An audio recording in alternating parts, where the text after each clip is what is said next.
Introduction to Ethical Hacking. In this nugget, we'll be talking about an introduction to ethical hacking, which is the first module in the exam objectives. And we're going to take a look, first of all, at just the kind of the security landscape right now, some recent hacks that have taken place, so we can kind of get an idea for the scope of the threat that could be out there. We'll also take a look at some of the laws that exist that are against hacking. Now, especially black hat hackers are not usually concerned about breaking too many laws. However, you do need to be aware of those laws as a certified ethical hacker. Be also aware of many terms. Well, we're going to have several different terms that we're going to go over throughout this series, but I want to start off with some terms that will probably be important as we get started so we have a good frame of reference. We'll talk about the various types of hackers as well. For example, they all may wear different colored hats. You'll see what I'm talking about when we get to that part. And then we'll talk about insider threats. This might be your best friend. This might be your spouse. This could be the janitor. It could be lots of different kinds of people, and we'll take a look at what that really means. Now, in our last nugget, I talked about an introduction to the Certified Ethical Hacker series that I'm teaching. In other words, all the topics that I'm going to cover and so forth. Here in this topic, we're addressing the actual first exam objective, known as Module 1, Introduction to Ethical Hacking. And you can probably download and print off of the EC Council's website all of the exam objectives for yourself. Now, I want to point out that we don't always identify and specifically detail each bullet point on those exam objectives, and the reason for that is because many of them are duplicated or repeated in various ways throughout the whole series, as well as the fact that I want to focus on things that are important to you as a potential certified ethical hacker, both in practical reasons as well as things that might be more important to someone who might be an exam candidate. And that having been said, I want to identify some of the issues relating to the first topic there under the exam objectives, which says, understand the issues plaguing the information security world. Now, at the time of this recording, it's late in 2011, and this has been a very bad year for hacks. I mean, there's been a lot of high-profile, sometimes very embarrassing hacks that have taken place, and it's largely because, not that they're new, it's because the hacking groups that are doing them, which is these two groups here I'll get to in a moment, they're really publicizing a lot of the hacks that they're doing. They're kind of bragging about it and making a point with some of these hacks. Now, some of the recent hacks also I want to point out come from a news story at 60 Minutes. Now, this is, I guess it's CBS's 60 Minutes' network. I always used to make fun of my parents for watching 60 Minutes because I said that was only for old folks.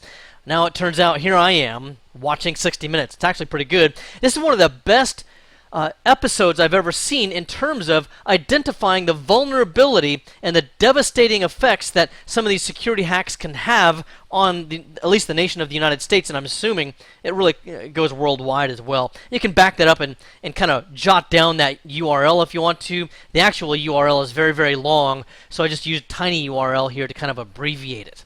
And go ahead and take a look at that. That should kind of be required viewing for anybody that wants to be a hacker or anyone that's in the security world. Now I'm going to kind of summarize some of those things as well as some of my own knowledge from different hacks that have taken place. For example, in the country of Brazil in 2000, I think it was 2005 and also 2007, they had their power grid taken offline in various states a couple of times, and this devastated the locals who were dependent upon that power for both the economy and business, as well as just general productivity. You can imagine what happens when the power goes out. Not a whole awful lot you can do. Very disruptive. Nobody knows who did it. Nobody knows why they did it. Could have just been a vandal, but gee, that was a very devastating case of vandalism in that case. Among other things, I know in Brazil it can be very hot. Here in Phoenix today, it's supposed to be 115 degrees. We had the record heat wave in Arizona for the month of August. I think it's been 13 straight days where it was over 110. Well, you can imagine in Brazil, Arizona, anywhere, when the air conditioners shut off because there's no electricity. Wow.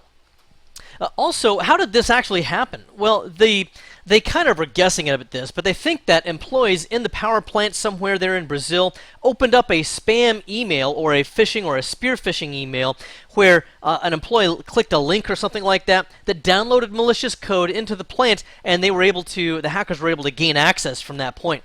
Now, this is kind of scary, but it's also scary in the US as well, because some people strongly suspect that there's already backdoors into power plants in the United States right now, and the only reason why power grids haven't gone off off is because whoever the hackers are have not decided to actually flip that switch quite yet.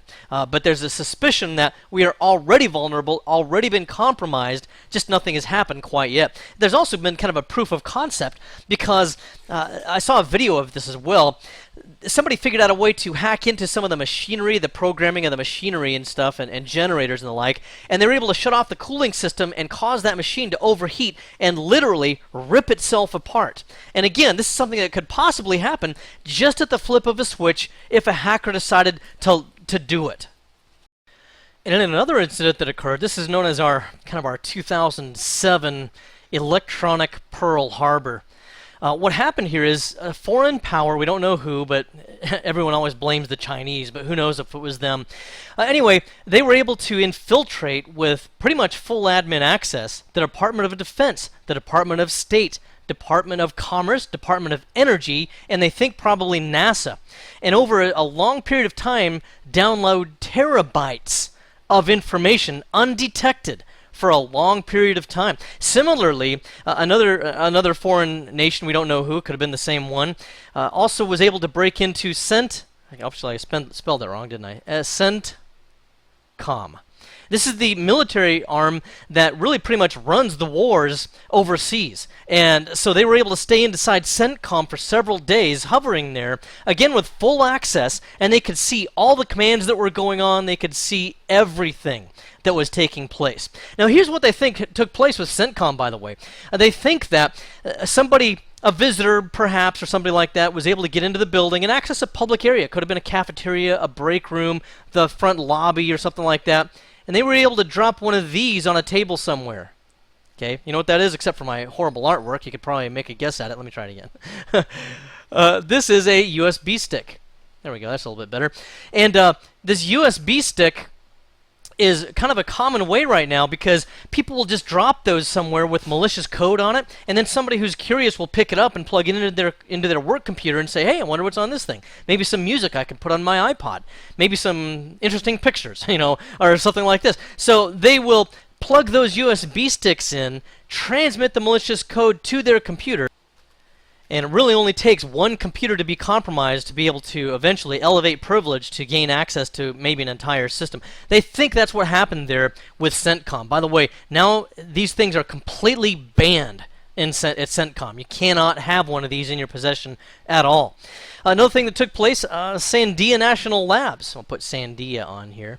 This is actually a national lab that's not far from where I graduated from high school up in Northern California. But they work with a lot of nuclear secrets, a lot of weapons systems, things like this. And in the past, they'd made their computer chips for all of their devices overseas. But some of them started coming back with backdoor code, malicious code, included in the chips. So they stopped allowing them to be made overseas. Now they created their own manufacturing plant to create their own microchips to hopefully prevent malicious code from being planted on them.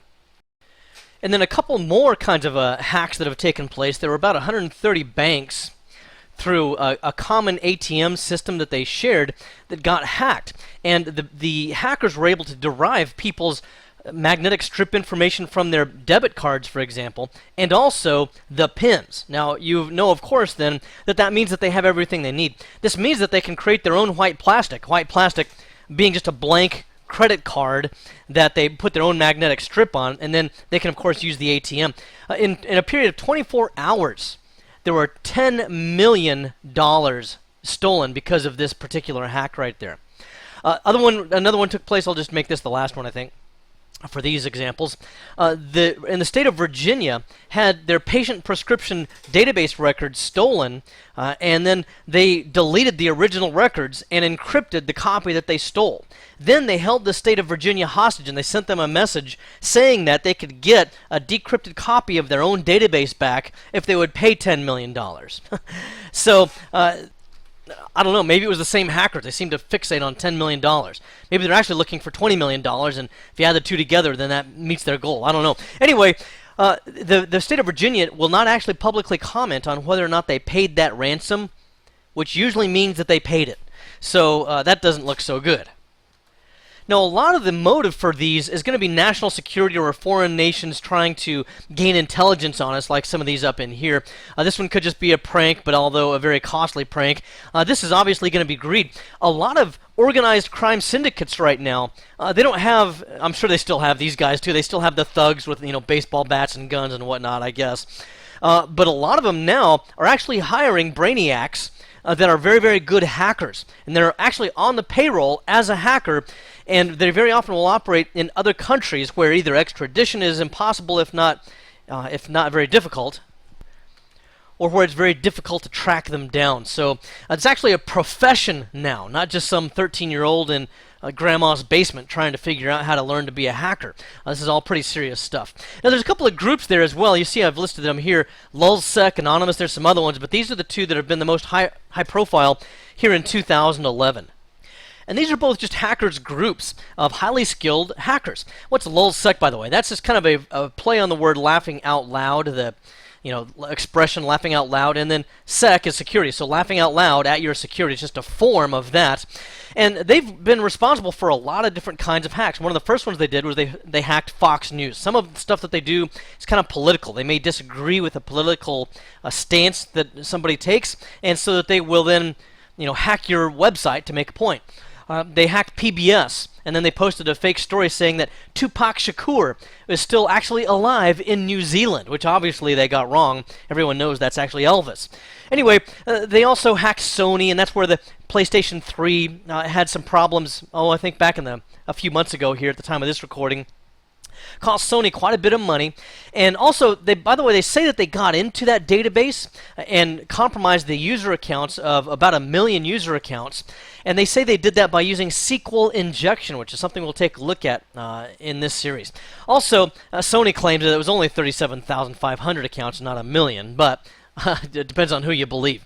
Anyway, there's also this group here called Anonymous, which is also kind of what we try to be as hackers. We try to stay anonymous and not get caught. The irony of this is they're not so anonymous as they might think they are, because the FBI has cracked down on several of them and made several arrests and seized computers and stuff like this. Although it is also conceivable that they've actually got the wrong people, because one of the things that hackers are very good at is to shift the blame to somebody else, or to cover their tracks and make it look as if it was actually somebody else that was doing the hacking. One of the things that Anonymous has done is that they hacked PayPal because PayPal refused to accept donation money for the organization WikiLeaks, and so as a result they didn't like that, so Anonymous hacked PayPal as revenge.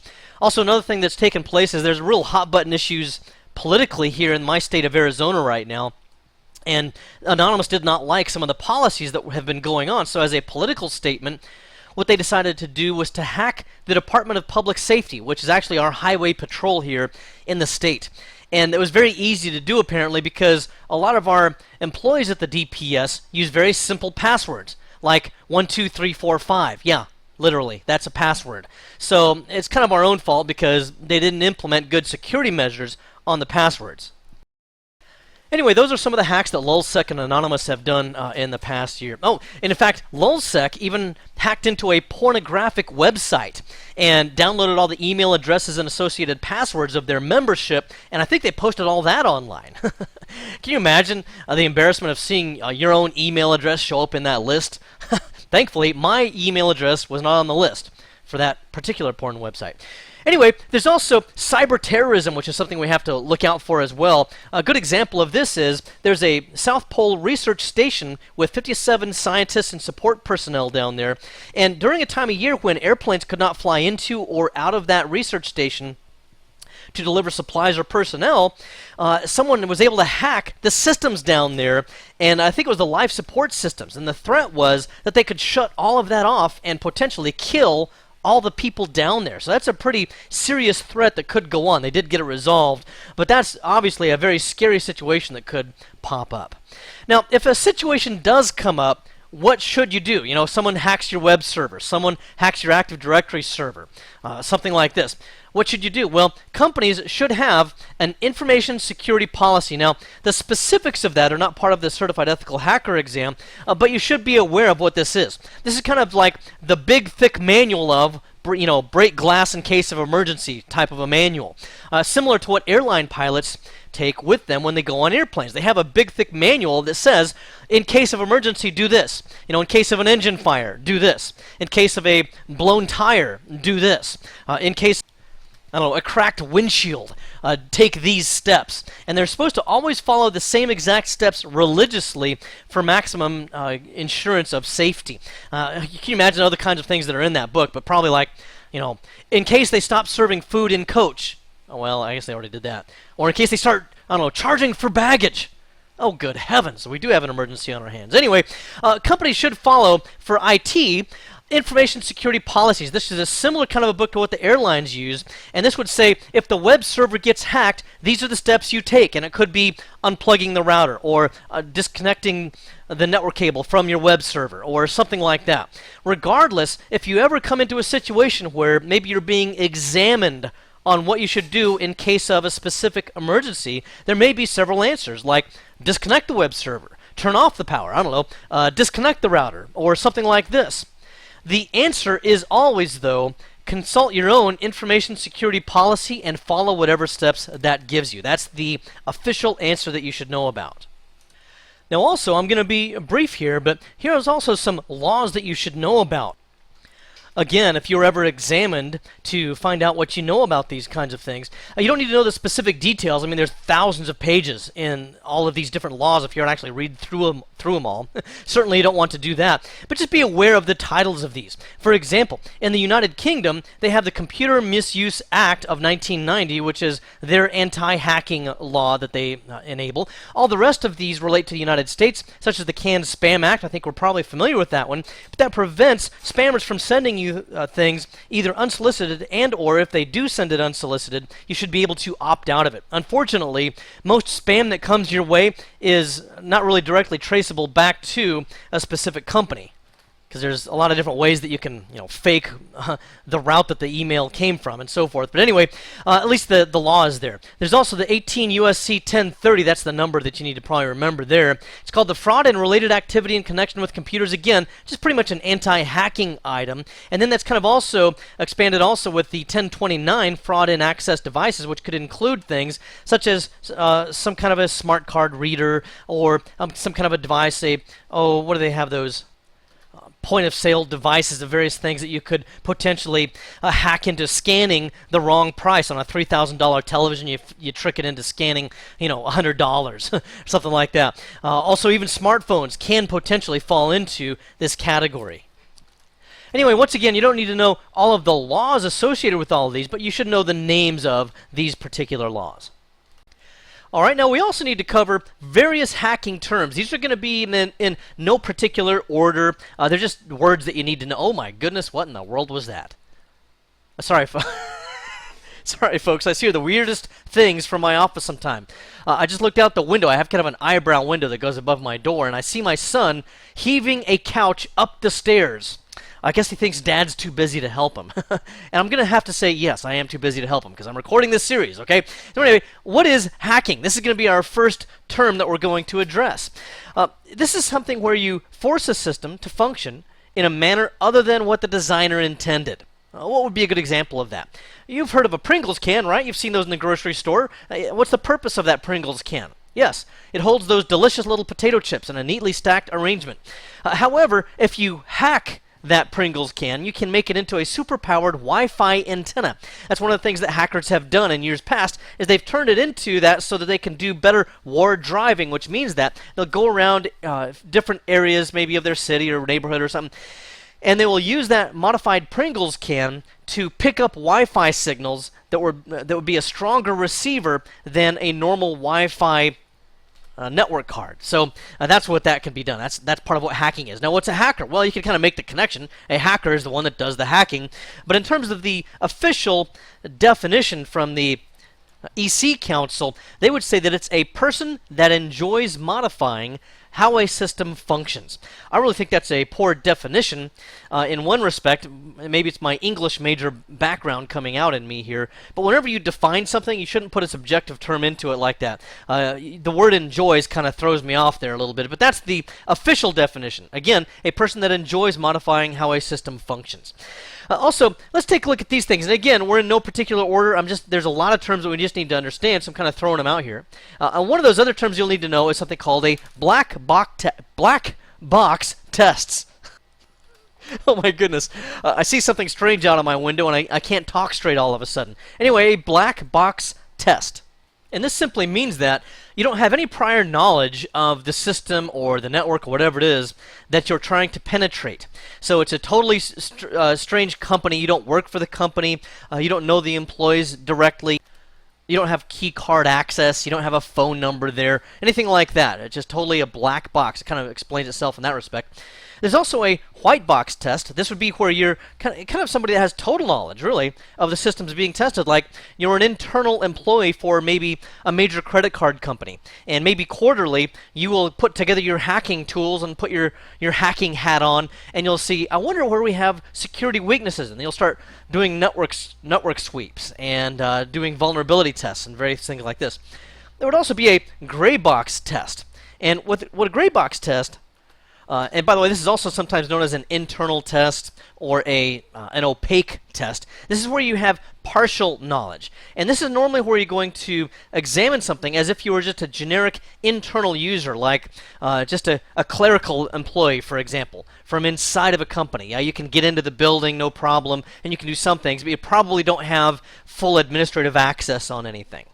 And this is not necessarily a CEH exam issue, but there's also blue box tests. What is that? Well, that's just kind of the official, or actually the unofficial term for internal testers at Microsoft. They do blue box testing. And I think that has to do with the fact that there's a lot of blue in the logos for Microsoft. Other hacking terms that we can identify here would be a vulnerability. Now this is where someone has analyzed maybe a program or an operating system like Windows, and many times they will kind of reverse engineer the source code. Now, there's millions of lines of code in Microsoft Windows, for example. And so it's very difficult to always find a good vulnerability in there because there's just such a high quantity of code to comb through. But maybe they found some kind of a vulnerability in it that could be a weakness. They don't know that it is necessarily, but it looks as if it could be a problem. Now, a lot of times a security expert or a security organization will report that potential vulnerability to Microsoft, and they may then release a patch for it. Some vulnerabilities have been out there for a while, and Microsoft has not released any vulnerability fixes for them. But if it's an exploit, this means that, yes, we already found a vulnerability, and we wrote some kind of code or created something that actually does the exploit, or that actually proves that we can take advantage of this vulnerability to do something like steal data or take ownership of a machine or something like this. This is also known as a proof of concept. Now, this can actually be lucrative. I was just talking a few weeks ago to an associate of mine who's a certified ethical hacker and a pen tester. And he came up with an exploit that he was able to figure out how to hack into a certain, I don't think I should even say what it is, but he figured out how to hack into a certain operating system, and a security company paid him $100 grand. Yeah, $100,000 for his the vulnerability discovery and the exploit that he was able to come up with. And so it kind of seems like it's extremely lucrative, and it can be and it might not be, because he's also got 20 years of experience. When you average $100,000 over 20 years, that's really not all that lucrative if you look at it in that respect, although it's a pretty good payday regardless. There's also something called O-Day, and this is kind of the phonetic of it. O-Day is sometimes how you'll pronounce it, or we'll sometimes say 0 day. The literal spelling here, this is actually as a 0. This first item here is a 0 day.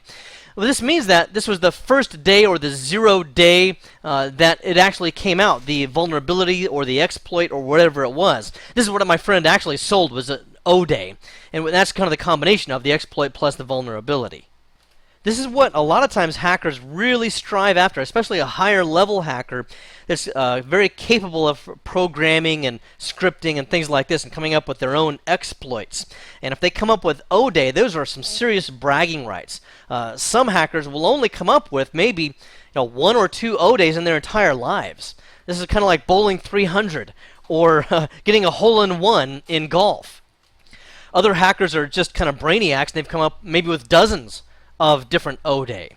Also, there's vulnerability scans. This is going to be using certain pre-packaged tools out there. You can buy these commercially. Some of them are thousands of dollars. And you just install it on a computer in your organization, and you turn it loose, and it scans your network. It scans all the destination hosts, and it sees which ones have not been patched, which ones are vulnerable to certain kinds of exploits, and so forth. The big thing with vulnerability scans is, number one, it takes very little skill. I'll put that out here to the side. Little skill if you're only doing vulnerability. It's little skin. I don't know why I put that up there. Whew. I don't know what I've got on the brain today. Anyway, little skill to be able to run a vulnerability scan. Boy, I've really got to watch my spelling. Anyway, little skill is involved. Also, again, it could cost thousands of dollars for the actual software itself.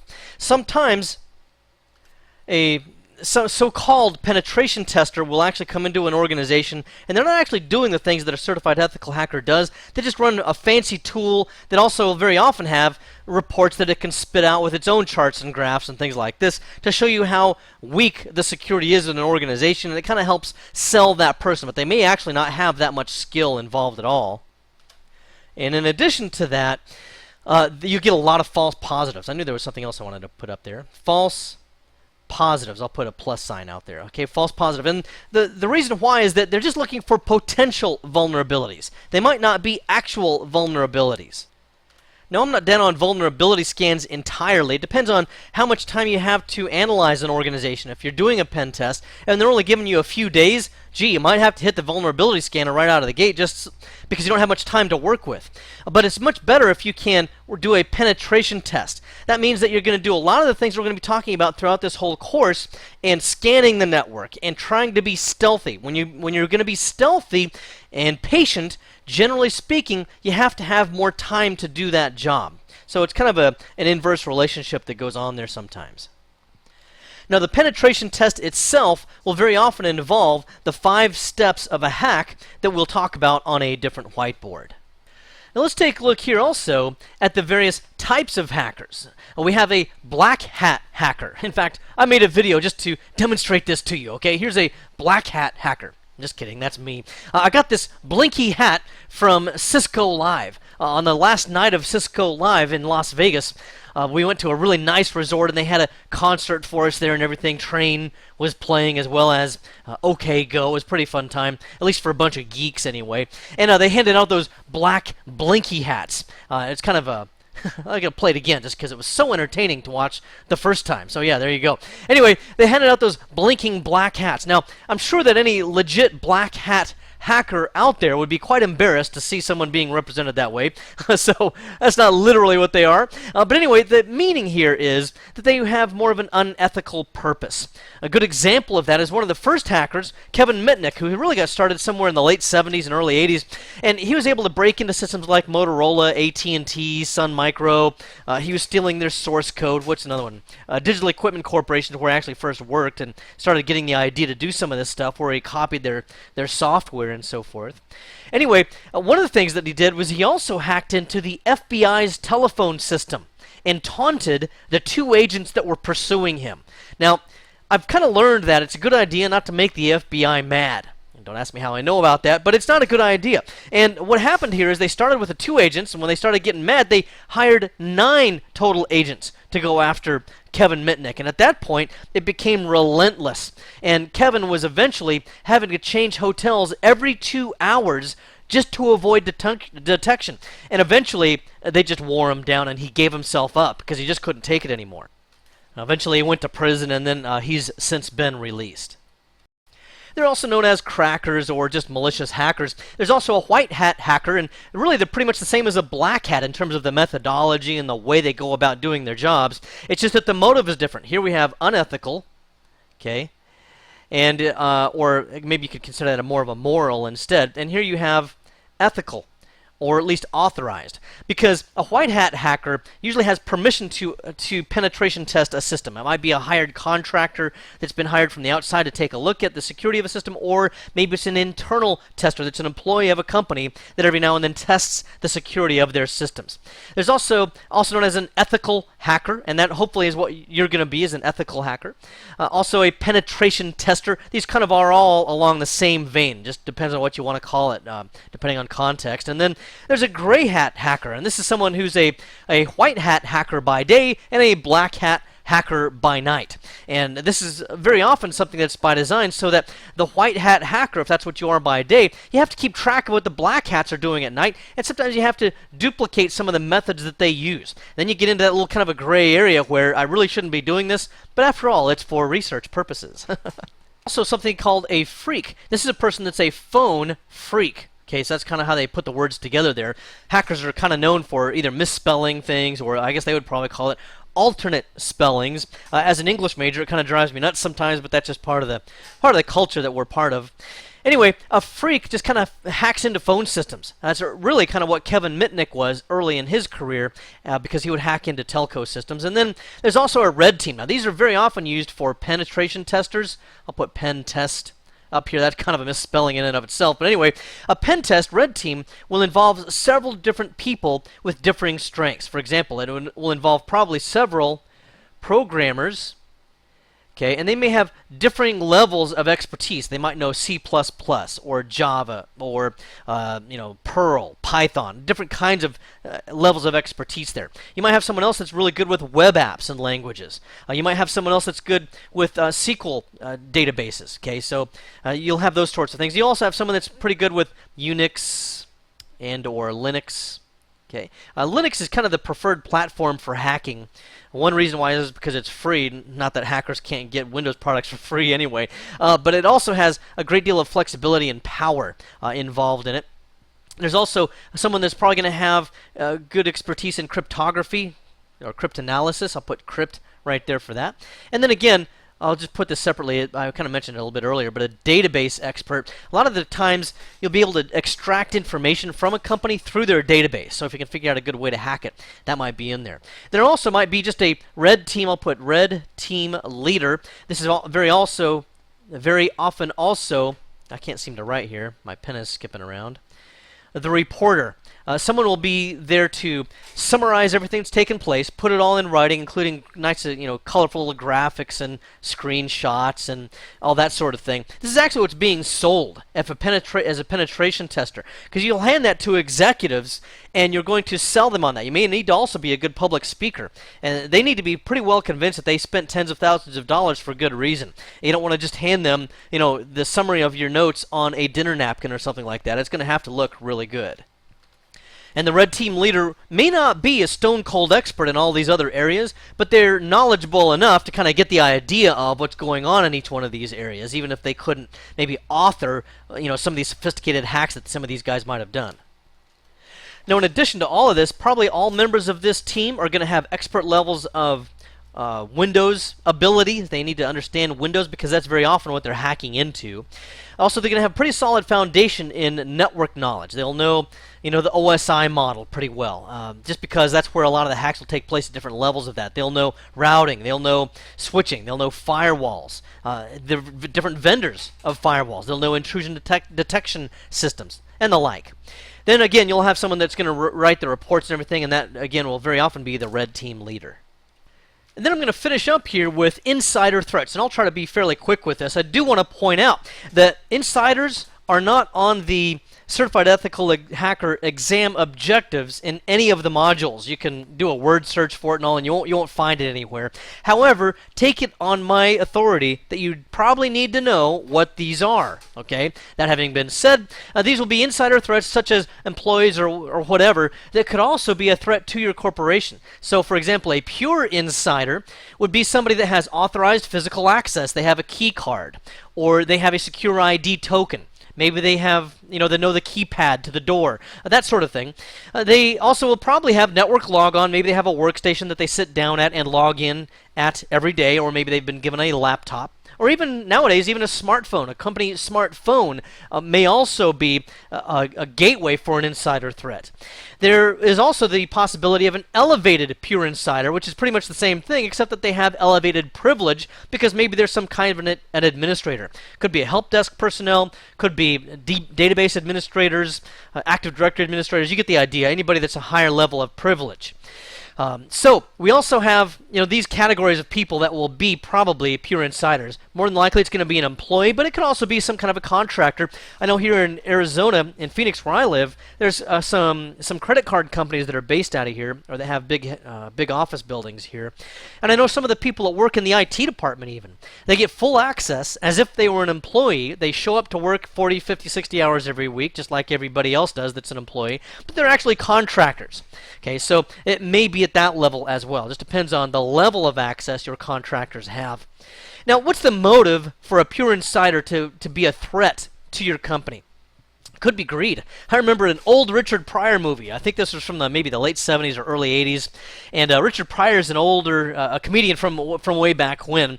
And he was in this employee, and he figured out that when the company did its accounting, that it would do certain rounding. And every now and then there would be a 0.05 cents, that would not really get recorded on the books because of the way they did their rounding. And so he found out all of these fractional pennies floating around out there that never really got accounted for. He figured out a way to tap into the system and suck all those fractions of pennies out and deposit them into his own bank account. And so it added up to lots and lots of dollars.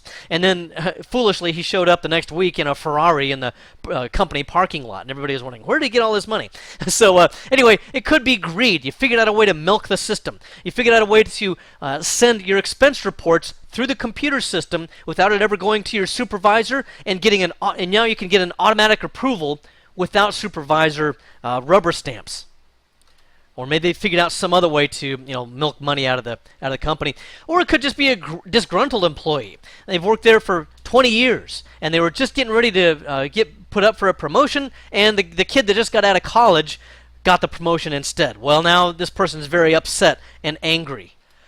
Or maybe they got some kind of advance notice that they're about to get canned after, again, especially these people that work for a long time. They worked for the company 20 years, and they found out they're about to get laid off. Well, that's a very disgruntled employee. They might do something before they get out the door to hurt the company. In fact, it's not part of the ethical hacker exam objectives and all of that, but a lot of the training that goes on there in terms of managing IT departments specifies that if you do have to lay off or fire anybody, especially in the IT department, you notify them of their firing immediately and escort them out of the building so they don't have a chance to touch any computers. Very often, their account has been disabled as they walk into the meeting where they're getting laid off or whatever. Sounds a little bit heartless, but on the other hand, you have to protect the company, and you don't want them to get mad and disgruntled and do some damage. In other insider threats that you might have, there's someone called an insider associate. This person has limited authorized physical access. And although that's kind of literally the way we're supposed to identify that as limited access, sometimes they have full access. I mean, you think about the physical access of a building. Some parts of that building are extremely sensitive, highly sensitive. The server room, or maybe the CEO's office, things like this, where even normal employees don't go in there. Well, who can go in there? It's got to get cleaned sometime. Some kind of a janitorial crew probably is going to get in there. Somebody who fixes the phones is probably going to get in there. So these are people that do have some level of access, although it varies the level of physical access they have. If they can get in the building at all, there's nothing that says that. Maybe they're supposed to only vacuum and janitorially clean the general office areas and not the CEO's office. But if he's in the building, who's to say that he's not going to pick that lock or figure out a way into that office? So there's really kind of a fuzzy line there. But also, there's usually not any direct network logon. Your janitorial staff, the maintenance crew, other jobs like that will generally not have a network logon because they don't often use PCs there. They're very often ignored and overlooked. And so it's easy to miss these folks, although there's more attention given to them now than there used to be, probably because of things like this. Remember that old movie that Charlie Sheen was in, Wall Street? Yeah, well, this was an old movie that he was in where he got insider information in a competitor's corporation or something like that. I can't really remember the whole story. But he got a job as a janitor in that other corporation, and as a result of that, he was able to get access and to dig through trash, which we call dumpster diving, and look for papers and stuff like that. So, could be potentially spies. So you can look at exposed papers. You might be able to walk by logged on systems. Somebody left for the day, but you're there as the janitor. You can walk by the system and see, oh hey, this person did not lock their computer. And if they haven't locked their computer and you have access to it, you can pretty much do whatever you want to. You can put a keylogger on it, which I'll talk more about a little bit later on, especially a hardware keylogger. Very difficult to identify, and it can really severely compromise the security of a system. Secure areas, again, such as the server room, the CEO's office, places like that, are still going to need services. Somebody has to clean up there eventually, and they will still be able to get in. So it's maintenance folks, people that repair the phones, janitorial staff, guards, folks of this nature. Now, another kind of an insider threat you might see would be the insider affiliate. Don't confuse that with the insider associate that we looked at on the last whiteboard. This person is someone that has a connection to the employee, but they're not an employee themselves, something like that. They might be a client. Maybe you bring in a client in through the office so that they can see how you do your operations and things like this. Now, the client might not actually be a client.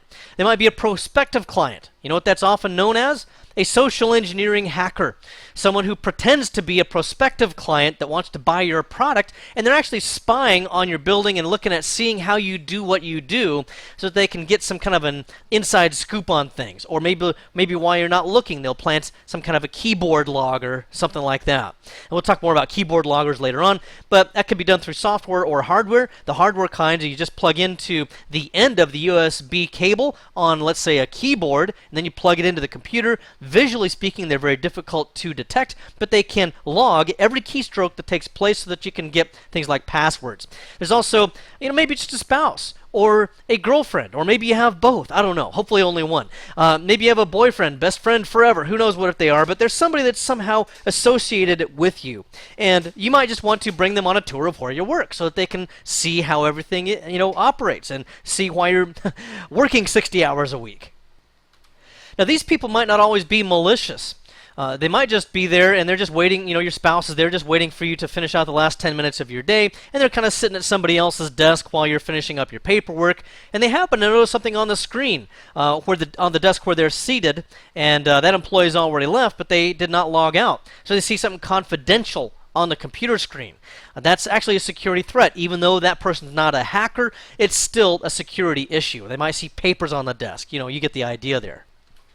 This one also you got to be careful of, just a friend, especially a recently made friend. There are hackers out there who are pretty good social engineers. Now, a lot of hackers that I have met and that I have seen are not actually all that social, but some of them are pretty good, and they're really more like con men or actors or something like that. And they will just kind of charm their way into your life. Suddenly, you're good friends. You've known this person for a couple of weeks. Now they want to see where you work, and you bring them in. And guess what? They may have been social engineering you the entire time. So you just gotta look out for that kind of thing, because it does happen. Also, they're usually going to have visitor access. They may have a visitor's badge when they come in. They may have to sign a logbook when they come in, especially in larger organizations. Smaller ones, they might be able to just walk through the front door. They will usually have a loaned badge, or they might have a loaned pin. And you don't want this to happen, because when it's a loaned badge, what do I mean by that? That means that, let's say a husband has he's gone out and he's left the building and forgot to pick up something that was on his desk. So he doesn't want to go all the way back to work, so he sends his spouse out, okay? And he says, honey, I'm really tired. Would you please go back and get these papers off my desk for me? Here's my badge, and to get in the door, you'll need my PIN. So she goes back and she gets into the building. Well, that's not really authorized access. Shouldn't happen that way. Or it could be a best friend forever. The most recently recently made friend that you give these things to. You don't want that to happen. Or it could be a borrowed company laptop. Maybe you're sitting at home with your boyfriend or your girlfriend, and it's your laptop, your company laptop, and they say, "Hey, can I get on the internet real quick? I want to just look at my my Facebook status. I want to update my Facebook status." Hopefully, they're not trying to say that they're single now or available. Anyway, so they get on there, and while they're on there, they realize, "Oh, hey, this person has a VPN log on into their company." Now, it could be a VPN connection that you already established because you were checking your email or you were looking at files over a protected virtual private network to your company. However, this person, just out of curiosity, might start browsing through those resources. Well, those are things that they shouldn't be able to see. Okay, so this can be a bit of a thorny issue as well sometimes. You can also put somebody, maybe a friend or a loved one, in legal trouble if they actually access something that they're really not supposed to, especially in some government organizations. Doesn't matter if it was accidentally or on purpose. If they're accessing some things, it might be illegal for them to do that, and you could put them in quite a bit of trouble there. And again, like I said before, it might actually be a social engineering thing, especially a BFF or something like that. Fake client, so forth. In this nugget, we talked about the introduction to ethical hacking, which is the first exam objective. We talked about recent hacks that have taken place from such groups as LulzSec and Anonymous, and some of the different kinds of things that can take place in terms of national security, corporate espionage, banks getting hacked, all those sorts of things. And obviously, very, very serious and a good reason why we need to be good ethical hackers, so that we can kind of track what they're doing and be able to penetration test. Also, we talked about various laws, one from the United Kingdom as well as others from the United States, that make it illegal for someone to hack into systems. We looked at various terms as well. There's a lot of terms that you need to know as we go on throughout the rest of the series, so I wanted to address that early on in this series. We took a look at the types of hackers as well. Remember, there's black hat hackers, gray hat, white hat, different types of folks like that. There's script kiddies and so forth. And then we finally finished up with insider threats, and these again are going to be people that could be a client, an employee, it could be a best friend, lots of different kinds of folks that may have some kind of an access inside of the company. Well, I hope this has been informative for you, and I'd like to thank you for viewing.